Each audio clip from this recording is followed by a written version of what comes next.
Hello student, अगर higher order differential equation के complete solution की बात करें तो सॉल्यूशन निकलता है C F plus P I की फॉर्म में। पी आई मतलब particular integral. C F root पर डिपेंड करता है और पी आई डिपेंड करता है क्यू पर। अगर आपका Q not equal to zero है तो पर्टिकुलर इंटीग्रल हम कैसे निकालेंगे, स्पेशली तब जब हमारा क्यू साइन एक्स और कॉस एक्स की फॉर्म में दिया हुआ है। तो हम इस लेक्चर में इसी की बात करने वाले हैं। ठीक है, तो हमारे सामने क्वेश्चन 1 गिवन है जिसका हमें सॉल्यूशन निकालना है, यानी कि हम सी एफ पी आई दोनों की बात करेंगे, पर हमारा जो फोकस है पर्टिकुलर इंटीग्रल पर पहले है। सी एफ हम पहले ही बात कर चुके हैं तो हम सी एफ को डायरेक्ट ले लेंगे। ठीक है, तो इसके लिए हम दो केसेस पढ़ेंगे, साइन और कॉस के लिए। ठीक है, हम दो केस पढ़ेंगे। इसमें से हमारा पास जो सबसे पहला केस है वो है y equal to one upon F D square sine a x और one upon F D square cos a x, ये वाला। ठीक है, जब इस केस में हमें फंक्शन गिवन है तब हम करेंगे क्या, यहां पर बस हमें करना ये है कि d की जगह जहां भी डी स्क्वायर है, D not D, D square जहां भी गिवन है वहां पर माइनस ए स्क्वायर रख देंगे। अब ये a है क्या, a साइन और कॉस एक्स का जो कोफिशिएंट है उसमें जो लिखा हुआ है x। ठीक है, एंगल साइन थीटा, थीटा में हमें जो गिवन है वो क्या दिया हुआ है, ax दिया हुआ है, ये ax।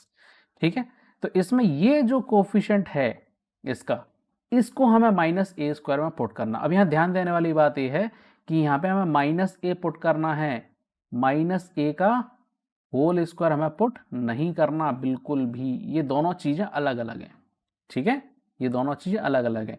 माइनस ए स्क्वायर अलग चीज है और माइनस ए का होल स्क्वायर ये अलग चीज है।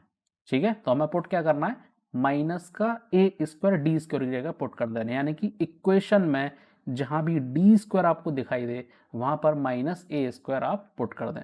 ठीक है, ऐसे ही कॉस के लिए सेम टू सेम वही चलेगा, साइन के लिए भी वही है, कॉस के लिए भी वही है। तो ये दोनों फॉर्मूले आपको याद होना चाहिए। तो ये इसका पहला केस है। ठीक है, अब इसी क्वेश्चन को हम आगे लेकर के चलते हैं, इसी क्वेश्चन को हम आगे सॉल्व करते हैं। तो D square plus one Y equal to cos two X, चूंकि इसमें क्यू हमारा जो है वो Q जो है वो नॉट इक्वल टू जीरो है, और हमें पता है अगर Q not equal to zero है तो हमारा सॉल्यूशन यानी कि Y जो होता है C F plus P I की फॉर्म में ये निकलेगा। तो हम पहले पी आई की बात करेंगे फिर सी एफ को हम देख लेंगे। ठीक है, चलो पी आई हमें मालूम है, पी आई कैसे निकलेगा, इस y को लिखो is equal to one upon D square plus one dot cos two X, ऐसा लिख सकते हैं हम इसको। ठीक है, तो हमें क्लियर हमें यहाँ पे दिखाई दे रहा है कि जो हमारा जो एफ डी स्क्वायर वाला जो टर्म है वो क्या है, डी स्क्वायर प्लस वन है। अब हमें पता है अच्छे से कि यहाँ पे ए की वैल्यू कितनी है, टू है। इसका मतलब मैं डी की डी स्क्वायर के क्या रख दूंगा, माइनस टू स्क्वायर रख दूंगा। क्या रख दूंगा, माइनस टू स्क्वायर रख दूंगा। यही तो करना है, डी स्क्वायर की जगह क्या रखना है, डी स्क्वायर की जगह क्या रखना है, माइनस ए स्क्वायर रखना। तो ए की वैल्यू माइनस टू है, टू है, तो हम क्या रख देंगे यहाँ पे, माइनस टू स्क्वायर। ठीक है, तो यहाँ पे वैल्यू क्या मिलेगी, माइनस टू का स्क्वायर प्लस वन, तो यहाँ मुझे वैल्यू मिलेगी माइनस थ्री। ठीक है, तो यहाँ पे इसको पुट कर देते हैं। तो जो पी आई अब जो मिलेगा मुझे, पी आई पर्टिकुलर इंटीग्रल जो मिलेगा, पी आई मिलेगा cos two x upon minus three, या हम इसको कह सकते हैं minus cos two x upon three भी हम इसको कह सकते हैं। तो ये मिल गया हमें पी आई। अब सी एफ की बात करते हैं। सी एफ क्या मिलेगा, सी एफ टोटल डिपेंड करता है रूट के नेचर पे। ठीक है, तो सी एफ वाले जो लेक्चर्स हैं वो मैंने ऑलरेडी डाल के रखे हुए हैं कि रिपीटेड रूट होगा तो क्या होगा, कॉम्प्लेक्स रूट होगा तो क्या होगा, रियल एंड डिस्टिंक्ट रूट होगा तो क्या होगा। तो वो सब जा करके देख लोगे तो उसकी प्रोसेस आपको अच्छे से पता पड़ जाएगी। मैं डायरेक्ट इसको यहाँ पे ले रहा हूँ। ठीक है, इसका जो रूट निकलेगा वो निकलेगा m equal to plus minus i या जे, जो भी आप लेते हैं इमेजनरी के लिए, क्योंकि इमेजनरी निकलेगा इसका। ठीक है, चलो तो ये निकलेगा। तो अब यहाँ पर अल्फा जो है वो बेसिकली क्या है, जीरो है, और बीटा जो है वो क्या है, वन है। तो बस यहाँ पे इसको रख दिया जाएगा। y हमारा सॉल्यूशन बनने का, पहले हम सी एफ की बात करेंगे। तो सी एफ में चूंकि अल्फा जीरो है तो वन रह जाएगा। ये क्या मिलेगा, सी वन कॉस बीटा, तो cos X plus C two sine beta X, beta one, तो वन की जगह हम लिख देंगे वन एक्स या एक्स, हम दोनों ऐसा लिख सकते हैं। ठीक है, प्लस क्या लिखते हैं, पी आई। अब पी आई क्या है हमारे पास, minus cos two x upon 3। तो ये आ गया हमारा कंप्लीट आंसर। उम्मीद है ये आपको अच्छे से समझ में आ गया होगा। तो वीडियो को फटाफट से लाइक कर दो, शेयर करो और चैनल पर नए हो तो सब्सक्राइब करो। चलो आगे हम बात करते हैं इसके एक और क्वेश्चन की। इस क्वेश्चन को हम कैसे सॉल्व करेंगे? वो तो सिंपल सा क्वेश्चन था कि डी स्क्वायर प्लस 1 हमें दिख गया कि हमारा ये इस वाले फॉर्म में हमें गिवन है कि जहां भी डी स्क्वायर है वहां पर हम इसको सीधा सीधा पुट कर देंगे, तो डायरेक्ट हमें यहाँ पर आंसर वैल्यू हमें यहाँ पर मिल गई। अब ये जो नेक्स्ट जो क्वेश्चन है वो थोड़ा सा अलग है इनसे। कैसे? अभी बात करते हैं। चलो निकालते हैं इसको। यहाँ पे हम इसको क्या लिख सकते हैं? हम इसको सिंबॉलिक फॉर्म में लिख देंगे। सिंबॉलिक फॉर्म का मतलब क्या होता है कि जहां भी आपको d अपॉन dx दिखाई दे रहा है वहां पे कैपिटल D रख दो, यही सिंबॉलिक फॉर्म होती है। ठीक है, लिख देते हैं हम इसको। तो क्या मिलेगा मुझे? D square plus D plus 1, Y को कॉमन ले लो, इज इक्वल टू लिखो साइन 2x। ओके चलो y की वैल्यू हम यहाँ पे निकाल लेते हैं। किस फॉर्म में निकल रहा है ये निकल रहा है 1 upon D square plus D plus 1 dot sine 2x की फॉर्म में। ठीक है, तो यहाँ पे एफ डी क्या है? अगर हमें एफ डी की बात करें या डी स्क्वायर ले लेते हैं, तो D square plus D plus 1, यही है एफ डी स्क्वायर। ठीक है, और बोला क्या गया है? डी की जगह क्या रखना है? माइनस ए स्क्वायर। तो यहाँ ए क्या है? Minus 2 square. तो डी स्क्वायर हम क्या रख देंगे? माइनस का। तो जहां भी डी स्क्वायर देखा वहां पे माइनस का 2 स्क्वायर रख देते हैं। ठीक है, देखते हैं निकलता क्या है। P dot I is equal to 1 upon, यहां मुझे मिलेगा d माइनस 3 साइन 2। ठीक है, क्या मिला? 1 upon D minus 3 sign 2x। अब क्या इसको सॉल्व कर सकते हैं? मेरे भाई में तो डी स्क्वायर चाहिए, यहाँ तो डी आ रहा है केवल। तो डी स्क्वायर लाने के लिए क्या करें? थोड़ा सा प्रैक्टिस करोगे तो समझ में आ जाएगा कि इस तरह की प्रोसेस में हम करते क्या हैं। ठीक है, बेस्ट पॉसिबल जो प्रोसेस है वो क्या है? वो ये है कि आप क्या करें, इसको रेशनलाइज कर दें। ठीक है, जब हम रेशनलाइज करेंगे तो क्या मिलेगा रेशनलाइजेशन में हमको? तो रेशनलाइजेशन में मिलेगा ये हमको d minus 3 upon d plus 3 मिलेगा, d माइनस 3 और d माइ प्लस 3।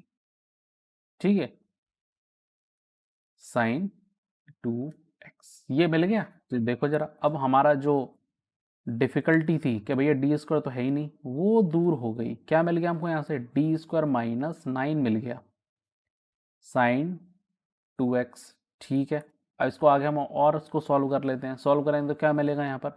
हमें यहाँ पे मिलेगा d plus 3 sign 2x upon, और जहाँ भी डी स्क्वायर होता है वहाँ पे क्या रख देते हैं? माइनस का ए स्क्वायर। तो माइनस 2 स्क्वायर माइनस 9 रखेंगे तो क्या मिलेगा हमको? अब इसको थोड़ा सा यहीं सॉल्व करते हैं। हम d को भी साथ में ले लेते हैं। d का मतलब क्या है? D by D x. हमने बोला था डी बाई डी एक्स है। ठीक है, तो ऊपर इसको थोड़ा सा सॉल्व करते चलते हैं अपन।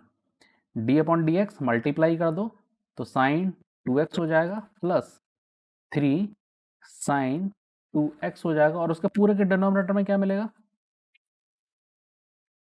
इसको साइड में करके लिख लेते हैं। और इसके पूरे के डिनोमिनेटर में क्या मिल रहा है?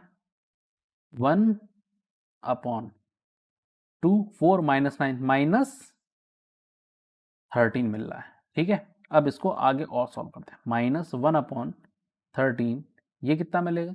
साइन 2x का डिफरेंशियल हो रहा है ये तो 2 कॉस 2x मिलेगा प्लस 3 साइन 2x, ये मिल जाएगा। तो ये आ गया हमारा पीआई। तो ऐसे क्वेश्चन में पीआई को इस तरह से सॉल्व किया जाता है। तो ये प्रोसेस जो है वो अच्छे से दिमाग में सेट कर लेना कि इस टाइप के क्वेश्चंस के लिए हम ये करते हैं। ठीक है, तो मोस्ट पॉसिबल जो क्वेश्चन है इसी तरह के हमको देखने को मिलेंगे और उनको इसी तरह से सॉल्व करना है। तो थोड़ा प्रैक्टिस करोगे तो डिफरेंट टाइप के न्यूमेरिकल के साथ क्या प्रोसेस करनी है, क्योंकि तो बेसिक प्रोसेस है, ये सभी के साथ चलेगी। ठीक है, ये सभी के साथ चलेगी कि भाई डी स्क्वायर का माइनस का ए स्क्वायर रखना, ये बेसिक प्रोसेस है। अब इसके अलावा थोड़ा प्रैक्टिस कर लोगे तो समझ में आ जाएगा कि हाँ कब क्या इसके साथ मैनिपुलेशन करने हैं ताकि हमें हमारा डिजायर्ड रिजल्ट मिल सके। ठीक है, क्लियर बात? ठीक है, हो गया हमारा पीआई निकल गया यहाँ पर। ठीक है, ये क्या आ गया हमारा पीआई। अब यहाँ पे CF की बात करें, क्योंकि टोटल सॉल्यूशन की तो बात नहीं करोगे तब तक भाई क्वेश्चन कंप्लीट होगा ही नहीं, ठीक है। तो आप अगर क्वेश्चन दिया है कंप्लीट करना है तो CF की भी बात करना पड़ेगी, क्योंकि हमारा फोकस पार्टिकुलर इंटीग्रल को सीखना है, इसलिए हमने पार्टिकुलर इंटीग्रल को पहले सॉल्व किया। अदरवाइज हम CF को पहले सॉल्व करेंगे और बाद में PI को सॉल्व कर दे। चलो अब CF को ले लेते हैं। भाई CF के लिए इसके रूट निकालें तो क्या निकलेगा, इसके जो रूट निकलेंगे CF के लिए वो रूट निकलेंगे -1/2 प्लस माइनस i√3/2, ये निकलेगा। अब ये बिल्कुल वही प्रोसेस होगी, दोबारा लिखने की जरूरत नहीं है इसको कि भाई क्या क्या होगा, हम सीधा सीधा लिख लेते हैं, CF लिख लेते हैं सीधा, e⁻−1/2x C1 cos√3/2x plus C2 sin√3/2x, और बाकी बचा क्या, ये पूरा का पूरा PI -1/13 2 cos 2x plus 3 sin 2x। लो साहब, ये बन गया आपका पूरा सॉल्यूशन CF प्लस PI। तो ये पूरा कंप्लीट आपको सॉल्यूशन बताना पड़ेगा, ठीक है। अगर सिर्फ पर्टिकुलर इंटीग्रेशन पूछा तो बात अलग है, अदरवाइज क्वेश्चन हमेशा सॉल्यूशन के बारे में पूछा। तो सॉल्यूशन अगर Q नॉट इक्वल टू 0 है तो CA प्लस PI आएगा, और अगर आपका Q 0 है यानी कि होमोजीनियस इक्वेशन है तो सिर्फ CF कैलकुलेट कर लो, उससे हो जाएगा आंसर। क्लियर बात। चलो अब आते हैं हम अपने सेकंड केस पर, ठीक है। फर्स्ट केस जो था, थोड़ा सा समझते हैं इसको, फर्स्ट केस को दोबारा। जो फर्स्ट केस था वो बेसिकली क्या था, यहां पर आपका -a² जो है वो नॉट इक्वल टू 0 होना चाहिए, ठीक है। अगर ये -a² 0 हो गया तो क्या करेंगे, सेकंड केस में हम थोड़ा इसको समझेंगे, तो इसी के लिए हम सेकंड केस को लेकर के आए हैं, ठीक है। बात समझ में आ गई। ये पूरी प्रोसेस कब आती है, जब -a² नॉट इक्वल टू 0 हो, ठीक है। चलो अब हम सेकंड केस को समझते हैं। सेकंड केस क्या बोल रहा है, 1/d² plus a² sin ax। चूंकि नीचे d² की वैल्यू गिवन है, अब इसका अगर मैं यहाँ पर d² की जगह अगर मैं -a² अगर पुट करूंगा तो क्या होगा, होगा ये कि मेरा ये जो डिनोमिनेटर है पूरा का पूरा 0 हो जाएगा, क्लियर दिखाई दे रहा है, ठीक है। तो 0 हो जाएगा, तो ऐसे केस में मेरा PI कैलकुलेट नहीं हो पाएगा। तो अब क्या किया जाए इसके लिए, तो सिंपल जो PI जो बोलता है, PI बोलता है, या PI का जो रूल बोलता है कि 1/d² plus a² sin ax अगर दिया हुआ है तो वो क्या हो जाएगा, माइनस का x/2a डॉट cos ax, ये हमारा PI निकलेगा। और अगर cos की फॉर्म में तो क्या हो जाएगा, वो sin ax हो जाएगा, ठीक है। x/2a डॉट sin ax हो जाएगा। लास्ट में हम क्या देखेंगे, इसका एक पूरा प्रोसेस देख लेंगे कि यहाँ पर 1/d² plus a² sin x की जगह माइनस का x/2a cos ax कैसे आया, या फिर cos ax की जगह x/2a sin ax कैसे आ गया, ठीक है। ये प्रोसेस हम क्यों समझेंगे, ये लास्ट में प्रोसेस इसलिए समझेंगे कि अगर ये फॉर्म ना देकर के कोई और फॉर्म दी हुई हो और उसमें 0 हो जाए तो क्या करेंगे। तो वो जो पर्टिकुलर प्रोसेस है वो बहुत हेल्प करेगी ऐसे न्यूमेरिकल को सॉल्व करने के लिए। तो इसलिए वो प्रोसेस जानना जरूरी है कि कहाँ से ये cos ax किस तरह से इस फॉर्मूले में कन्वर्ट हो गया। ये जो कन्वर्जन है, ये जो बीच का जो प्रोसेस आएगा वो बहुत हेल्प करेगा ऐसे क्वेश्चन को सॉल्व करने के लिए। अभी तो ये d² प्लस a² है, अगर ये d² प्लस a² ना होकर के कुछ और होगा तो क्या करोगे, ठीक है। क्योंकि अल्टीमेटली वहां पर स्क्वायर की फॉर्म तो मिलेगी d² या फिर d⁴ plus d² plus something कुछ है, और वहां पर हमारा डिनोमिनेटर 0 हो रहा है तो क्या करेंगे, क्योंकि वहां पर तो ये वाला फॉर्म तो है नहीं है, डायरेक्ट हम फॉर्मूला लगाते हैं हो जाएगा। तो वो प्रोसेस समझना जरूरी है। प्रोसेस समझ लिया, बहुत काम आसान हो जाएगा उससे। तो इस क्वेश्चन को सॉल्व करें, इसके बेस पे क्वेश्चन को सॉल्व करते हैं, ठीक है।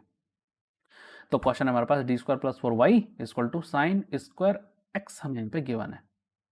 इस क्वेश्चन को देख के एक चीज समझ में आती है कि सर हमने अभी तो d² प्लस a² की बात की थी, यहाँ पे तो a² नाम का तो कुछ है ही नहीं है, तो ये तो 1 है, यहाँ पे a4 है, जी ना। यहाँ पे a 1 है, यहाँ पर a की वैल्यू कितनी है 2, मतलब 2² की बात कर रहे हैं यहाँ पर, 2² 4 हो गया, यानी कि a यहाँ पर 2 है, यहाँ पर a तो 1 है। तो ये कैसे उसको जस्टिफाई करेगा, अभी रुक जाओ, उसको सॉल्व थोड़ा सा करते हैं, समझ में आ जाएगी पूरी कहानी। सॉल्व करें, ठीक है। चलो तो भैया y इज इक्वल टू हमें मिलेगा 1/d² D square plus 4 dot sine square x. अब ये तो कहीं से भी किसी भी फॉर्म को जस्टिफाई कर ही नहीं रहा, ना पहले वाले को ना दूसरे वाले को। क्या किया जाए? साइन स्क्वायर दिख रहा है ना, ये अपने आप में ही सारी चीज़ें डिफाइन कर देगा। साइन स्क्वायर को सॉल्व कर लो। अच्छा, साइन स्क्वायर को सॉल्व कैसे करेंगे भाई? फॉर्मूला होता है कॉस 2x का। कॉस 2x का फॉर्मूला होता है, वो पुट कर दो इसके अंदर। देखो अब आ गई वैल्यू हमारी। तो 1 upon D square plus 4 dot 1/2 1 minus cos 2x। देखो मिल गया ये 2 आ गया, ये ए का फॉर्म मिल गया। ए 2 है यहाँ पे, भी ए 2 है, यानी कि ए का स्क्वायर क्या है यहाँ पे 4 है और यहाँ पे 2 है, तो मिल गया ये। अब आ गया। अब देखो अब आगे सॉल्व करते हैं इसको, थोड़ा सा अब आगे सॉल्व करें। तो 1/2 को बाहर कर लो। अब चूंकि हम पी आई को सॉल्व करें तो उसको पी आई ले लेंगे वाई की जगह हम। 1/2 1 D square plus 4 dot 1 minus 1 D square, ऊपर लिख रहे इसको, D square plus 4 cos 2x। ये हो गया। अब देखो हमको वो फॉर्म मिल गई। अब यहाँ पे हमें दो चीज़ें मिलनी, एक डी स्क्वायर प्लस 1 डॉट 1, ये तो कांस्टेंट आ गया, ये तो कांस्टेंट आ गया। इसको कैसे सॉल्व करें? बहुत सिंपल प्रोसेस है, बहुत सिंपल है, बहुत ही सिंपल भैया, बहुत सिंपल। बस ध्यान दो थोड़ा सा। 1/d² + 4 डॉट, क्या मैं इसको ऐसा लिख सकता हूं e⁻0x? लिख सकते हैं या नहीं लिख सकते? साहब बिल्कुल लिख सकते हैं। cos 2x अपॉन d² + 4, हम बिल्कुल लिख सकते हैं ऐसा। तो बस अब हमें पता है कि 1/fd, क्या पता है हमको? 1/fd डॉट e⁻x का अगर फॉर्म गिवन है तो पी आई का जो स्टैंडर्ड फॉर्म बोलता है कि डी की जगह क्या रख दो, ए रख दो और उसे सॉल्व कर लो। ठीक है, कर लेते हैं। जब हम इसको सॉल्व करेंगे तो क्या मिलेगा? 1/2 1 केवल 4 मिलेगा। ठीक है, जरा यहाँ देखो, यहाँ पे क्या मिल रहा है? cos 2x/d² + 4। ठीक है, रखेंगे तो कौन सा फॉर्म मिल रहा है मुझे? इसको थोड़ा सा और रिजॉल्व कर लेते हैं इसको हम, ताकि पूरी चीज़ हमारे जो पूरी स्टेप है वो क्लियर हो जाए। d² + 2 का स्क्वायर। ठीक है, d² + 2 का स्क्वायर। सारी चीज़ें क्लियर हो गई, सारी चीज़ें क्लियर हो गई। अब हम क्या लगा देंगे इसमें? वो जो हमने फॉर्मूला पढ़ा था उस फॉर्मूला को यहाँ पर हम पुट कर देंगे।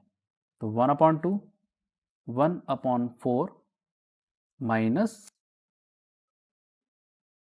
कॉस 2x को बाद में लिखेंगे x/2a।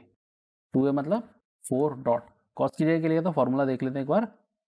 कॉस के लिए था साइन ax, तो साइन a की वैल्यू 2 है, तो ये आ गया हमारा पी आई। ठीक है, अब इसको थोड़ा सा और सॉल्व कर लेते हैं। कितना मिलेगा ये? 1/8 माइनस x/8 साइन 2x। तो ये आ गया हमारा भैया P I.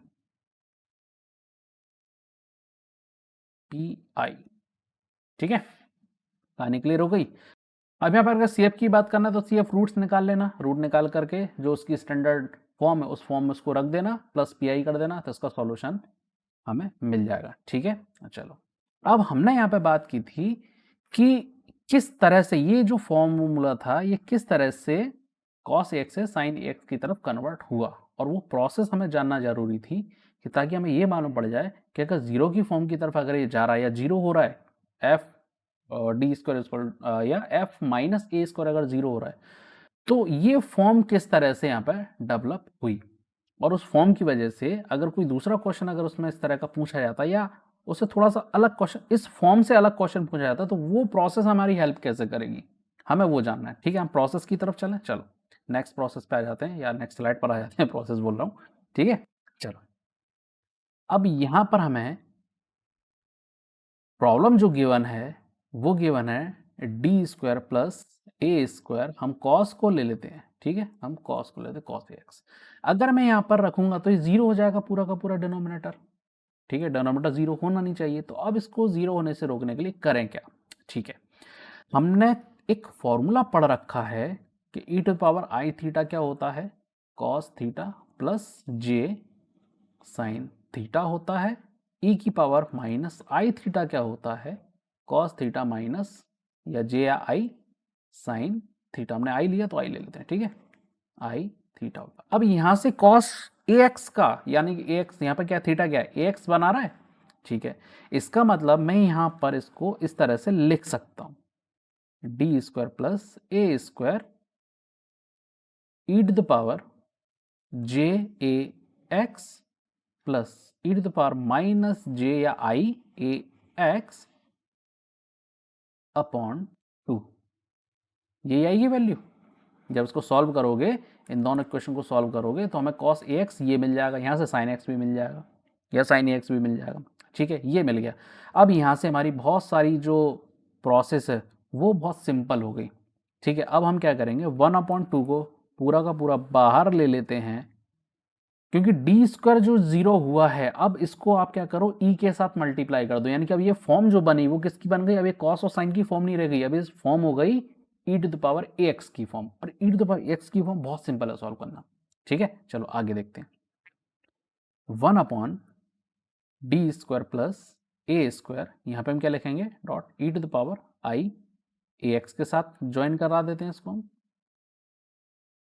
D square plus a square e to the power minus a x के साथ ज्वाइन करा देते हैं, माइनस आई ए एक्स के साथ ज्वाइन करा देते हैं। अब हमें अच्छे से पता है कि क्या करते हैं हम, जो भी ई के साथ लिखा हुआ है ए एक्स यानी कि कोफिशिएंट, उसको डी की जगह पुट कर देते हैं। अब यहाँ पर एक और मसला खड़ा हो जाता है कि अगर मैं यहाँ पे आई ए डी स्क्वायर की जगह रखता हूँ तो ये अगेन क्या करेगा, एफ डी को फिर से 0 कर देगा। करके देख लेते हैं इसको, एफ डी की जगह मुझे क्या रखना पड़ेगा, आई ए रखना पड़ेगा, ठीक है। तो क्या हो जाएगा, आई ए का स्क्वायर प्लस ए का स्क्वायर, यहाँ पे मुझे मिलेगा minus A square plus a square, ये तो फिर 0 हो गया। अब क्या किया जाए, पहले भी 0 हो रहा था, हमने ये प्रोसेस लेकर के आ गए, समझ में आती है, ये फिर से 0 हो रहा है। अब क्या करेंगे इसका, हमने ये अच्छे से पढ़ा हुआ है, ठीक है। क्या करते हैं, ऊपर x का मल्टीप्लाई और नीचे d वाली इक्वेशन का डिफरेंशियल, ठीक है। क्या करते हैं, ऊपर x का मल्टीप्लाई और नीचे d का डिफरेंशियल कर देते हैं, d वाली इक्वेशन का डिफरेंशियल कर देते हैं, फिर उसके बाद हम a को पुट कर देते हैं, या जो कोफिशिएंट है उसको हम यहाँ पर पुट कर देते हैं, ठीक है। साहब ये कहाँ पढ़ रखा है, ये प्रीवियस जाके वीडियो भैया एक बार देख लो जाके, ठीक है। तो वहाँ हमने e की पावर ax का पर्टिकुलर इंटीग्रल 2 केसेस में सॉल्व किया हुआ है, तो वहाँ ये प्रोसेस आपको मिल जाएगी, ठीक है। चलो अब हम आगे इस प्रोसेस को आगे बढ़ाते हैं। तो 1/2 ये आया, ऊपर x का मल्टीप्लाई होगा e to the power i A x upon differential होगा तो 2d मिलेगा, डिफरेंशियल करेंगे ना, डी का डिफरेंशियल कर दो, डी का डिफरेंशियल करोगे तो क्या होगा 2d, और ए स्क्वायर कॉन्स्टेंट है तो 0 हो गया, ठीक है। 2d की जगह रख दूं, आई ए कोफिशिएंट रख दिया, ठीक है, बहुत बढ़िया। अब क्या करें यहाँ पर, plus E to the power minus I A X, इसके साथ भी वही कंडीशन बननी है, वही सेम कंडीशन बनेगी, डी स्क्वायर क्या रखोगे, माइनस ए आई ए का होल स्क्वायर, वो अगेन क्या कर देगा, नीचे डिनोमिनेटर को 0 कर रहा है, तो उसका भी क्या करेंगे, एक्स का मल्टीप्लाई करो, ठीक है, कर दिया। क्या करें, डिफरेंशियल कर दो, किसका, नीचे का, तो 2d आएगा, डिफरेंशियल ए 0 हो गया डिफरेंशियल, तो 2d की जगह रख देंगे माइनस आई ए, ये लो हो गया साहब। चलो इसको रीअरेंज करते हैं, 1/2 x को बाहर ले लो, रीअरेंज करें, दोनों में ही x आ रहा है, ठीक है, x/2 ऑलरेडी बाहर है, a भी कॉमन ले, डिनोमिनेटर से कॉमन ले लो, a बाहर आ गया, ठीक है। क्या लिखेंगे यहाँ पर, e to the power i A x minus e to the power minus I A x upon, क्या बच रहा है यहाँ पर, 2i बच रहा है। अब जरा इसको जब सॉल्व करोगे तो आपको साइन की वैल्यू भी मिल जाएगी, तो हमें यहाँ देखने को मिलेगा कि ये जो फॉर्मूला बना है ये बेसिकली किसका बना है, साइन ए